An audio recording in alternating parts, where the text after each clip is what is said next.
Хайырлы күн барыгызга да, исәнмесез? Депутатлар әзер тіркәлеләр. Татарстан Дәүләт Советының 3-нче утырышы нәкъ көн үзәгендә башланып китте. Иң беренче эш итеп җәмәгать судьяларын расладылар. Позвольте мне представить мировых судей.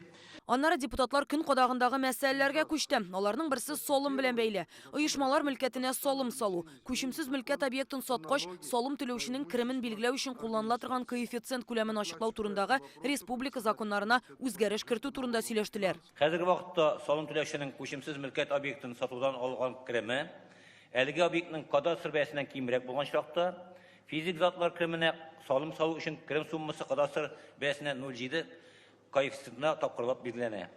2025 елның 1 январыннан Россия Федерация субъектларына салым түләүченең күчемсез мөлкәт объектын сатудан алган киреме, кадастр бәясеннән кимрәк булган чакта, физик затлар киременә салым салу өчен кирем суммасын билгеләгәндә куллана торган кыйммәтле коэффициентны 0,7-дән 1-гә кадәр артыру хукугы бирелә. Татарстанның финанс министры Радик Гайзатуллин 2024, 25 һәм 26 елларга Татарстан бюджеты турында законга үзгәреш кертү хакында сөйләде.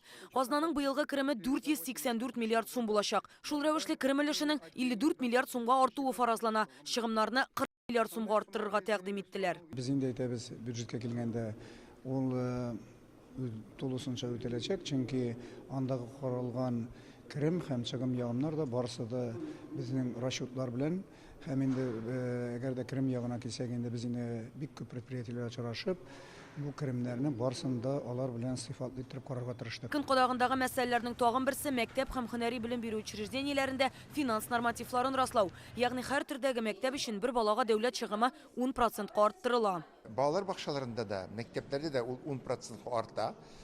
Бу чыгымнарга керә беренче чиратта безнең педагог хезмәткәрләрнең хезмәт хакы, аннан соң дәреслекләр, уку әсбаплары, аннан соң уеннар, менә шу уен белән булган башка материаллар керә. Шулай ук депутатлар җирле үзидарә җир асты байлыкларыннан файдалану буенча кайбер мәсьәләләрне җайга салу, айрым муниципаль берәмлекләрнең территорияләре чикләрен үзгәртү турында сөйләште. Әйтик, Алабуга районының Бехтерев авылы территориясенең бер өлешен Алабуга шәһәренә тапшыру күздә тотыла. Анда Үзәк парк дигән микрорайон төзергә җыйналар. Комплекста торак, заманча медицина үзәге, офислар, ял итү урыннары булачак. Шулай ук утырышта Илназ Фәзуллинны Ватаным Татарстан газетасы баш мөхәррире вазифасына билгеләп куйдылар. Фәрит Мөхәммәтшин йомгаклап бүгенге утырышларның ни дәрәҗәдә мөһимлегенә басым ясады. Послание Раисы, которое было озвучено, значит, уже надо во всех комитетах проанализировать. Мы с председателей комитетов спросим, для того, чтобы нам надо готовить предложение по исполнению задач, которые поставил Рустам Нургалиевич перед республикой. Киләсе атнада Дәүләт Советы депутатлары 2025 елның бюджет проектын барлык комитетларда карый башлаячак. 2 октябрьгә парламент тыңлаулары билгеләнгән. Рания Абдрахманова, Рамил Шәйдуллин, Рәмзил Гарипов, Яңа гасыр каналы.